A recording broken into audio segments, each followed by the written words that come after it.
Hey everybody, thanks for tuning in. It's good to be together somehow, and it's weird being in the team room without y'all here. I can't wait for us to be together.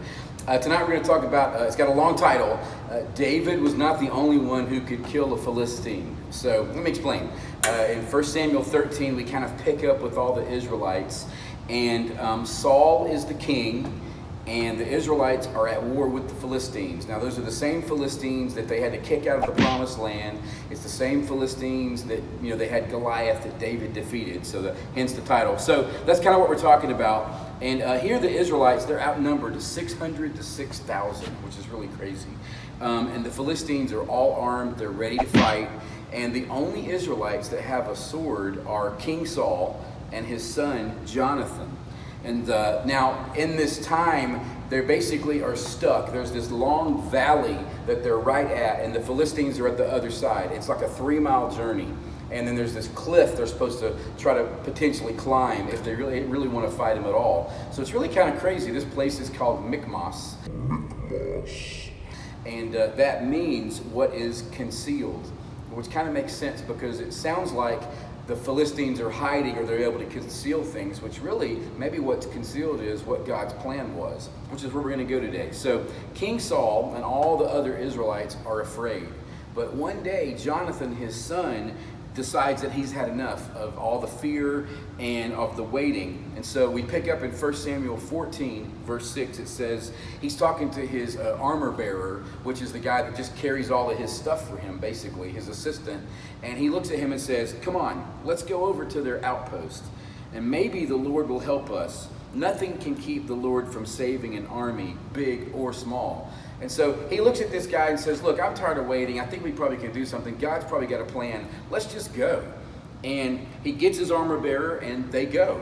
Now, right here, if it's me, if I'm the armor bearer, I'd probably say something like, are you out of your mind? Are you crazy? I mean, nobody else is going to go.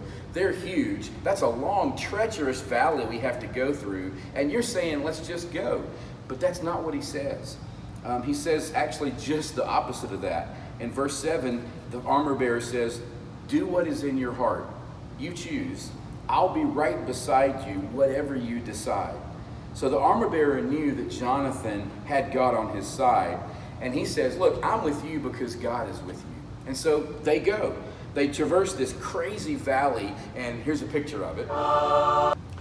And they decide that they're just going to figure this out. And then Jonathan, once they get to the other side of the valley, they stop at what's called the outpost, which is like if you're climbing, that's kind of where you have your stuff, and you climb a little bit, but you might come back. But it's sort of like a check-in point, and that's where they go first. So they're at this outpost area, and Jonathan says, here's the plan.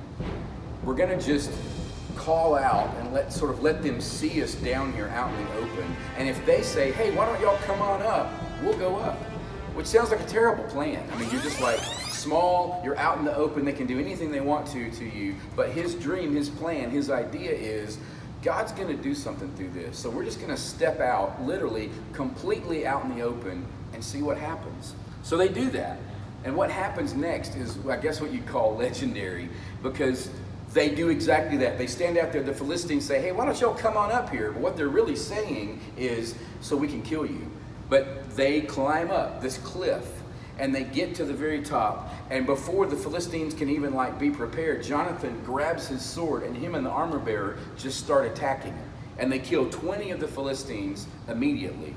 And the rest of the Philistines start running around. They don't know what's going on. They start fighting each other and killing each other, while Jonathan and his armor bearer are still fighting. Now, I didn't mention this before, but some of the Israelites were so afraid that they had run and joined the Philistines because they didn't think Saul and them could win.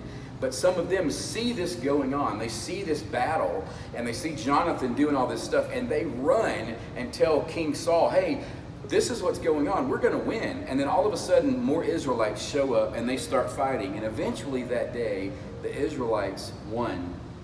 It took all of them, but it started with one guy. It was because this one man stepped out and decided to take action. He chose to do what seemed unreasonable, but he trusted God. He didn't sit back and wait on others to act. He took action. He didn't believe it was somebody else's responsibility. He didn't care what the odds were or if it even made any sense. It was all about faith. It was really more, he used reason. He came up with this idea of what they needed to do, but it was all heart.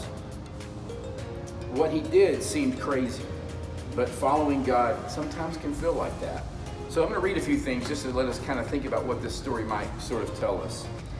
He wasn't afraid to dream. He was just going to believe it. And he knew it was possible. He didn't let his limitations put limits on what God could do. It all felt impossible, but God's kind of all about possibilities, not impossibilities. So think about it this way. Maybe you have a dream. Maybe you want to write books or act in movies or sing or play a professional sport or be a physician or a researcher or a game developer or a dad or a mom or work in ministry or some other aspiration that you have for as you get older. Maybe you have a dream to just be a good friend, to make people laugh or feel safe, to not have anxiety or fear or stress, or to be somebody who just overcomes. Maybe your dreams seem impossible. And you may already know that God has put this call on you, this thing inside you. You feel like you're supposed to be doing this, but you don't know where to start or what to do. It may not make any sense, but maybe we're supposed to be out of our minds. Maybe instead of getting caught up in what pulls us away, what do our hearts tell us to go do? So pay attention to what moves you, what stirs inside you that you can't shake it, you can't seem to get away from it. Pay attention to what makes you want to get up and take action. God put that there. He placed that within you. That's why it seems to wake up in something inside of you, because it's supposed to do that. It may seem like there's a huge valley that you're going to have to cross, just like they did, to fight this unreasonable, crazy, impossible battle. But remember, David defeated the Philistine and all it took was a rock. Jonathan and the Israelites, all they had to do was just go. All he had to do was choose to go. What do you need to do? What is the one thing you just need to just go and just start? Because that's where the dream really starts coming true. So next, just to kind of help us get the idea of this, I want you to watch this video right here. And it's Danny Macaskill. He is a professional stunt rider, and he can do some pretty amazing things on a bicycle. That sounds weird to say, but just watch it. I promise you won't believe what he can do. And it's all because he had a dream to just accomplish it.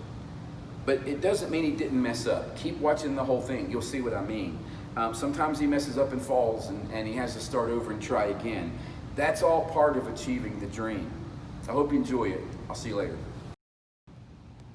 Hey, before you go, if you like tonight, or if you didn't like tonight, if you're watching, if you'll send me a snowman emoji to my cell phone, that's 352-284-0513. Everybody that does that, you'll be entered in a contest to win a $5 gift card to Starbucks or maybe a place of your choice. And so I hope you'll do that just so we know who's kind of checking us out. And also, just a reminder that next week we're going to kind of talk about something. Wait, I didn't say cut.